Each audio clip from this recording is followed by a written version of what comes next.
बांकी ब्लॉक वैदेश्वर रे पंडित नीलमणि विद्यारत्न 158तम जयंती पालित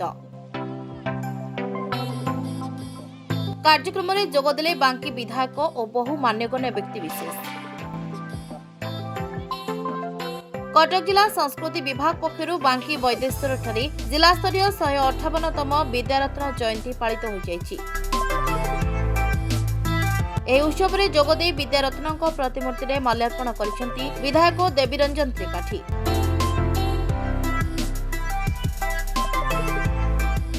पंडित नीलमणि विद्यारत्न जयंती अवसर में गभीर श्रद्धांजलि जन्मस्थान जनवा सहित ए पवित्र माटी आमे निजको गर्वित अनुभव करुचु जेहेतु प्रत्येक ओडिया सी गौरवान्वित करिसेंती ए ओडिया जाति को आगू नापी सहित स्वतंत्र ओडिशा प्रदेश गठन में तांकर जो भूमिका थिला भाषा भित्तिक प्रदेश समग्र भारतवर्ष देखिए ओडिशा गोटे एभली एक राज्य जे प्रथम भाषा भित्तिक प्रदेश भाव निर्माण करा जायथिला पछरे पंडित नीलमणि विद्यारत्नकर गोटे अग्रणी भूमिका थिला एवं सांबादिकता क्षेत्र से समय चिंता करुथिले समाज संस्कार केमती हो पारिबो विभिन्न प्रकार जो कुसंस्कार थिला सामाजिक व्याधि थिला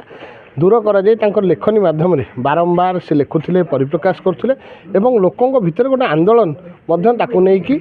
से गठन करथिले। आज तांकर जयंती अवसर में गभीर श्रद्धांजलि ज्ञापन करने सहित ए ओडिया जाति को आगू नापी सब बेले आमे तांकर चिंता विचारधारा सहित आमे उद्बुद्ध हो आगू बढ़िया आमे समस्ते आज शपथ नेबार आवश्यक। आज एक पवित्र दिवस केवल हम वैदेश्वर नुह सारा ओडिशा पाई आज उत्कलर चिरबंदनीय प्रातस्मरणीय सांबादिक जगतर गुरु द्रोणाचार्य स्वतंत्र ओडिशा प्रदेश गठन जे आद्य बिंधाणी महान सारस्वत आलेख्य पंडित नीलमणि विद्यारत्न 158तम जयंती वैदेश्वर यही स्थान में यही माटी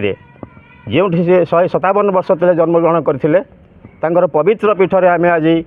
ओडिशार विभिन्न अंचल बुद्धिजीवी पूज्य पूजा प्राण माने एकत्रित होई तांकर प्रतिमूर्ति रे माल्यार्पण पूर्वक तांको प्रति गभीर श्रद्धांजलि ज्ञापन करी आमे कृतज्ञ जातिर तांको प्रति जो महान सम्मान आमे आज ज्ञापन कलु। पंडित नीलमणि विद्यारत्नकर 57 वर्षर आलेख्य ए जाति पाई ए पीढ़ी पाई जुग जुग पाई तांकर अम्लान कीर्ति अक्षीण हो रहिबो कुहा जाई परिबो नाही। एते कम बयस रे जे तांको जीवन को तिल तिल करी ए माटी पाई भाषा पाई संस्कृति पाई जे जीवन को त्याग करी गले तांको निकटरे आमे चिर ऋणी चिर कृतज्ञ वंदे उत्कल जननी। पंडित विद्यारत्न एकाधारे सांबादिक सारस्वत साधक स्वतंत्र उत्कल प्रदेश आद्य बिंधाणी और भाषा योद्धा सहित समाज संस्कारक भाव रखिथिले निजर स्वतंत्र परिचय।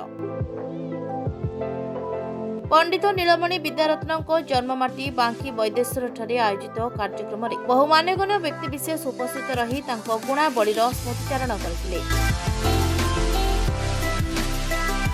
बांकीरू सरोज राणांक रिपोर्ट रेनबो मीडिया।